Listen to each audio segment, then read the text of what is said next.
ভারতবর্ষের বিসলারি নামক যে mineral water company mister Ramesh Chauhan মাত্র 22 বছর বয়সে টেকনোলজির উপরে পোস্ট গ্রাজুয়েশন করার পর তিনি ডিসিশন নিয়েছিলেন যে একটি পিউরিফাই মিনারেল ওয়াটার কোম্পানি জন্ম দেবেন। তখন তার পরিবারের লোক প্রচন্ড পরিমাণে বিরোধিতা করেছিল, যেটা পোস্ট গ্রাজুয়েট মানুষ কি করে জল তৈরি কোম্পানি ওপেন করার কথা ভাবছে, সেটা চাকরি করবে, একটা বড় কোনো টেকনোলজি ইনস্টিটিউটে এসে বড় পদ দখল করে বসে থাকবে, সেখানে বিজনেস করবে, জলের বিজনেস।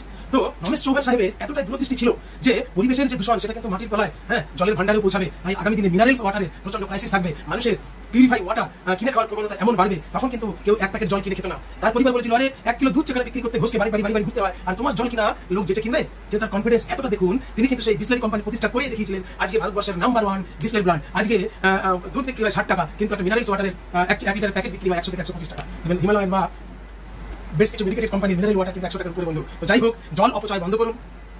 মাটির তলার জল আমরা যে উত্তোলিত করে আমরা খাচ্ছি, ব্যবহার করছি, এই জলটাকে অপচয় বন্ধ করুন, না হলে আগামী দিনে কিন্তু এই নর্মাল জলটাও পাবো না। পিউরিফাই ওয়াটার তো দূরের কথা, পিউরিফাই ওয়াটার কিন্তু 1000 টাকা কিনে খেতে হবে। মনে রাখবেন বন্ধু। থ্যাংক ইউ, ভালো থাকবেন, এবং আমার কথা যদি ভালো লাগে একটু আমার চ্যানেলকে ফলো করবেন।